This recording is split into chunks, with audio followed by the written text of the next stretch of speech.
Hello everyone. In this video we're going to talk about conclusions.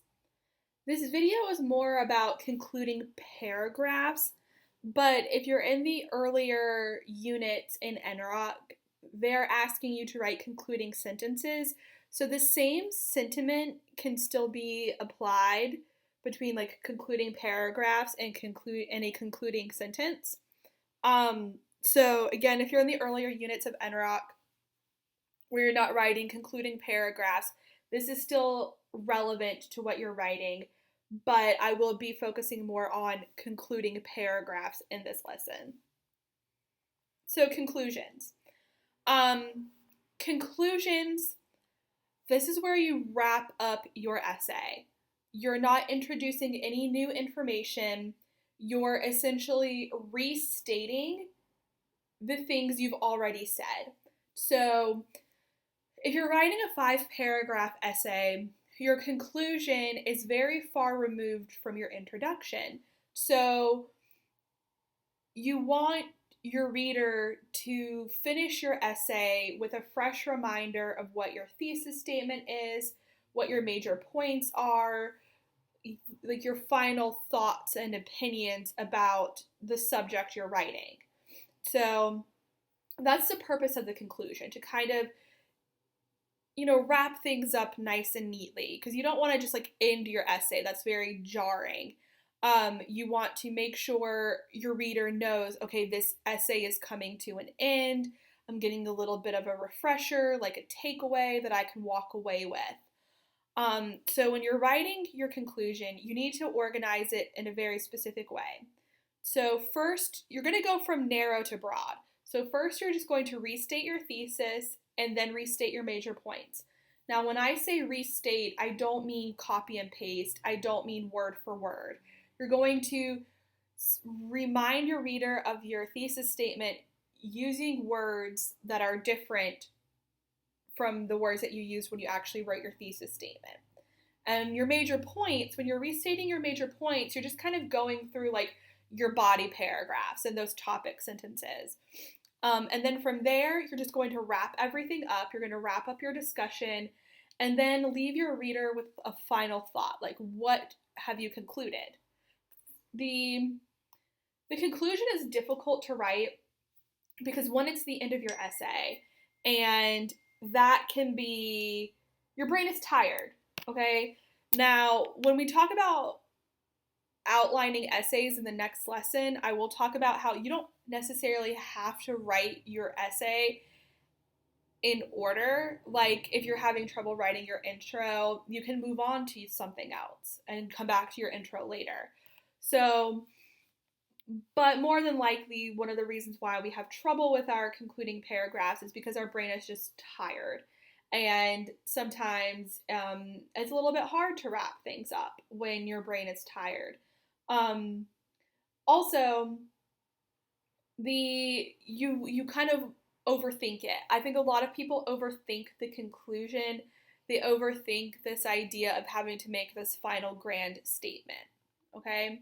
So my tips for writing your conclusion, maybe give your brain a break. If you're writing in order, intro, body, conclusions, maybe give your brain a little bit of a break before you go back to your conclusion or back to writing your conclusion. Reread your essay and then go write your conclusion. But when it comes to organizing it, like this is like the best way to go, from narrow to broad, okay? So here I have an example paragraph. So this example of a concluding paragraph, we looked at the introductory paragraph for this essay in a previous lesson, but right now we're just going to focus on the conclusion. And in the next slide, you'll see where I kind of do a side-by-side with the intro and conclusion so that you can get a better visual representation of what I mean by restating your thesis, restating major points. Okay? So I'm going to read this. The internet has enabled consumers to participate in a new way in reading, questioning, interpreting, and reporting the news. Decisions about appropriate content and coverage are no longer exclusively in the hands of news editors Ordinary citizens now have a meaningful voice in the conversation, a hand in deciding what's fit to print. Some skeptics worry about the apparent free-for-all and loss of tradition, but the expanding definition of news provides opportunities for consumers to be more engaged with events in their communities, their nations, and the world.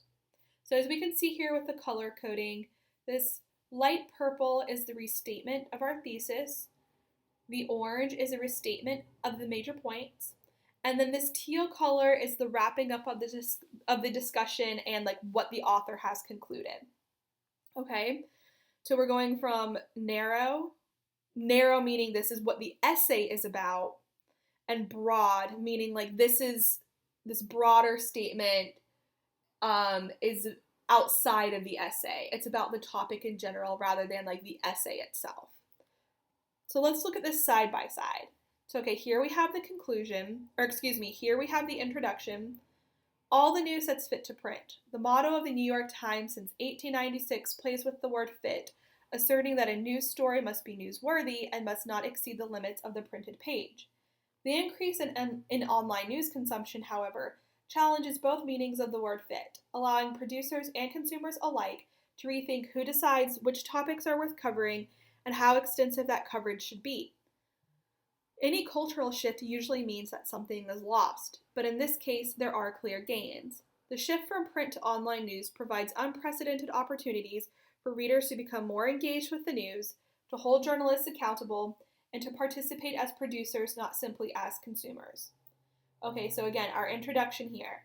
And this final sentence right here, this final sentence right here is our thesis statement. So, if you remember with the conclusion, we restate our thesis and our major points.